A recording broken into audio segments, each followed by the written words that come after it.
Both sides. Nabil Shath says that you and Dennis Ross, quote, defended Israel more than the Israeli delegates did.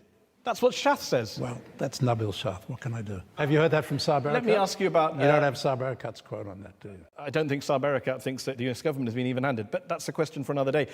Here's what so many people find so fascinating and frustrating across the world. The United States not only insists on leading this process, but when things go wrong, when Israel, say, violates international law, the US then promptly steps in to protect Israel from criticism, from censure. Over the past 44 years, I believe the United States has vetoed 42 resolutions at the UN Security Council critical of Israel. In 2011, the US vetoed a Security Council resolution which basically had copied and pasted US policy on settlement expansion into a UN resolution. You vetoed your own policy in order to protect the Israelis.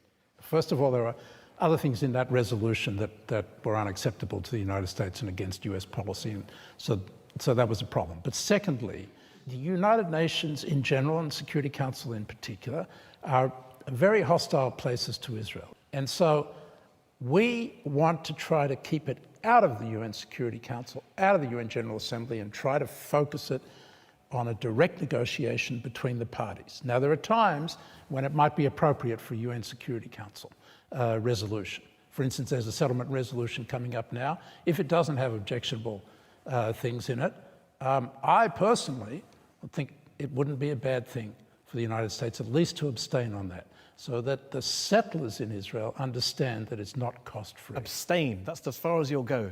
The whole world is outraged by Israeli settlement expansion, illegal settlements, and the best the US can do is an abstention. That would be huge, Maddie. It means that the resolution would go through. Do you know how much money the United States gives to Israel every year? Yes. How much? Somewhere between $3 and $3.5 billion. $3 and $3.5 billion. Have you ever thought about withholding any of that money in order to try and get the Israelis to do the right thing? Again, there are 2 points here. First of all, it's all military assistance, not economic assistance. The Israeli economy is strong. Which makes you complicit in the occupation, incidentally. Fine, we're complicit in the occupation. We're doing our best to try to end the occupation. Okay, that's by abstaining. That's what we're about. Come on.